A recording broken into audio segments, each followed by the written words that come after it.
নমস্কার বন্ধুরা, নবদিগন্ত চ্যানেলের পক্ষ থেকে আপনাদের সকলকে জানাই স্বাগতম।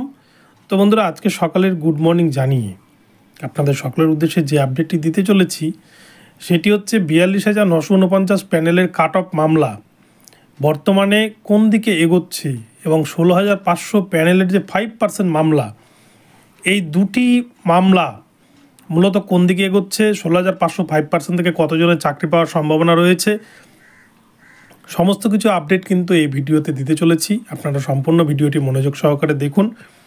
তবে তার আগে বলি, যারা প্রথমবার চ্যানেলটি দেখছেন আপনারা অবশ্যই চ্যানেলটিকে সাবস্ক্রাইব করবেন এই ধরনের আপডেট সবার আগে সর্বপ্রথমে পাওয়ার জন্য। তো চলুন আমরা মূল পর্বে ফিরে যাই এবং বিস্তারিত আপডেট সম্পর্কে দেখে নিই। তো বন্ধুরা, আপনারা দেখেছেন ৪২,৯৪৯ যে প্যানেল, সেই প্যানেলের দুর্নীতি কিন্তু এখনও বেরোচ্ছে। সিবিআই কিন্তু এখনও যে চার্জশিট জমা করেছে কিছুদিন আগে, সেখানেও কিন্তু বেশ কিছু দুর্নীতির ইঙ্গিত পাওয়া গেছে। বেশ কিছু দুর্নীতিগ্রস্ত ক্যান্ডিডেটদের নামের তালিকা পর্যন্ত জমা করেছে সিবিআই। নতুন করে ভেরিফিকেশনের জন্য তাদের অফিসে বেশ কিছু ক্যান্ডিডেটকে ডেকেছে। এমনকি সুজয় কৃষ্ণের যে গলার কণ্ঠস্বর, সেখান থেকেও কিন্তু অনেক কিছু প্রমাণ পাওয়া গিয়েছে। তো ইতিমধ্যে দেখেছেন আপনারা যে বেশ কিছু রাজনৈতিক ব্যক্তিবর্গের নামও প্রকাশিত হয়েছে। তো ইতিমধ্যে কিন্তু বঙ্গ রাজনীতির তোলপাড় বলা যায় এবং সিবিআইয়ের খাতাতে কিন্তু বড় বড় তাবর বেশ কিছু রাঘব বোয়ালেরও নাম রয়েছে। তো যাই হোক, তো এই ৪২,৯৪৯ প্যানেলের কাট অফ মামলায় প্রতিদিনই কিন্তু কলকাতা হাইকোর্টে প্রায় মামলা হচ্ছে। আপনারা দেখেছেন কিন্তু বিচারপতি বিশ্বজিৎ বসু এই প্রাথমিকের মামলাগুলো দেখার পর থেকে সেভাবে কিন্তু কোনো মামলাতেই চাকরির অর্ডার বা বঞ্চিতদের চাকরি পাইয়ে দেওয়ার ব্যবস্থা কিন্তু সেভাবে হয়নি। কিন্তু তার আগে আমরা দেখেছি বিচারপতি Rajasekhar Manta sir, Abhijit Ganguly sir, Amrita Sinha madam এনাদের বেঞ্চ থেকে কিন্তু সেইভাবে চাকরির অর্ডার হতো। কিন্তু এই এখন যিনি আছেন এই বিশ্বজিৎ বসু স্যারের কাছ থেকে কিন্তু এই ধরনের কোনো রকম মামলার অর্ডার আমরা দেখতে পাচ্ছি না এবং তিনি কিন্তু মূলত বিরক্ত প্রকাশ করছেন যে দীর্ঘ ৮ বছর পর এসে ক্যান্ডিডেটরা মামলা দায়ের করছে, এতদিন কোথায় ছিল, পর্ষদকে মামার বাড়ি, চাকরি চাইলে চাই, এরকম কিন্তু মন্তব্য আমরা শুনেছি এর আগে।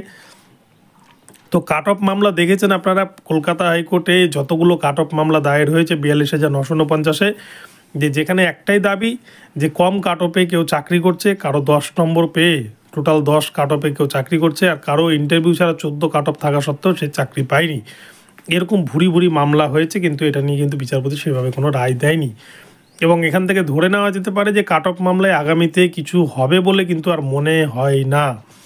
বিচারপতি বিশ্বজিৎ বসুর কিন্তু যা পর্যবেক্ষণ, তাতে কিন্তু দীর্ঘ 8 বছর পর এসে কোনো সুরাহা হবে না এবং প্যানেল এক্সপায়ার হয়ে গেছে পর্ষদের যে তত্ত্ব, সেটাও কিন্তু একদিকে একটা গুরুত্ব বহন করছে। অপরদিকে ১৬,৫০০ প্যানেলে যে 5% মামলা, যেখানে পর্ষদ সঠিকভাবে প্যানেলে দিল না, সেখানে পর্ষদ একটা আজগুবি গল্প শোনাচ্ছে যে প্যানেল এক্সপায়ার হয়ে গেছে। তো এই 5% মামলা নিয়েও আপনারা দেখেছেন, যেখানে কিন্তু গত কয়েকদিন আগে ফাইনাল অর্ডার চলে আসার কথা ছিল, কিন্তু আমরা দেখলাম যে সেই মামলাতেও কিন্তু কোনো রকম কোনো ফাইনাল অর্ডার হলো না। এই মার্চ মাসে ঠেলে দিয়েছে মামলাটিকে এবং মার্চ মাসেও যে এই মামলার ফাইনাল অর্ডার হবে কি না সেটাই দেখার। যেখানে 825 জনের কিন্তু চাকরি সুনিশ্চিত হওয়ার একটা বিষয় ছিল, সেটাও কিন্তু সেই মামলাতেও কিন্তু বিচারপতি বিশ্বজিৎ বসু 5% মামলাটিকেও সেরকমভাবে কিন্তু এখনও পর্যন্ত অর্ডার দেননি। তবে ভবিষ্যতে কী হবে সেটা দেখা যাক। বিকাশ রঞ্জন ভট্টাচার্য তিনি কিন্তু এই 5% মামলায় দুদিন অ্যাপিয়ার করেছিলেন এবং সমস্ত তথ্য প্রমাণ তুলে ধরে বিষয়টিকে বোঝানোর চেষ্টা করেছিলেন বিচারপতিকে।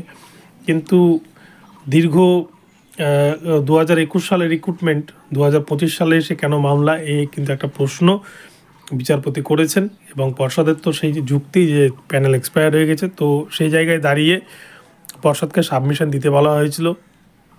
তো শেষ পর্যন্ত এই মাসে এই মামলায় কী নির্দেশ দেয় বিচারপতি বিশ্বজিৎ, সেটাই দেখার।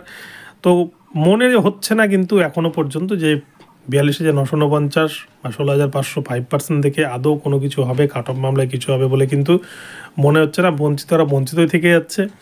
অপরদিকে যারা দুর্নীতিগ্রস্ত শিক্ষক, তারা কিন্তু চাকরি করেই যাচ্ছে। অপরদিকে ৩২,০০০ মামলাও কিন্তু ডিভিশনে আটকে রয়েছে, সেটাও মিটছে না। তো শেষ পর্যন্ত আমার মনে হয় যে ২৬,০০০ চাকরি বাতিল মামলার অর্ডার সুপ্রিম কোর্ট থেকে না আসা পর্যন্ত হয়তো কোনো সুরাহা হবে না সেভাবে প্রাথমিকে। তো দেখা যাক শেষ পর্যন্ত কী হয়। এখন এই পর্যন্ত রইল। ভিডিওটি ভালো লাগলে চ্যানেলটিকে সাবস্ক্রাইব করে দেবেন। দেখা হচ্ছে পরবর্তী ভিডিওতে। সকলে ভালো থাকবেন, ধন্যবাদ।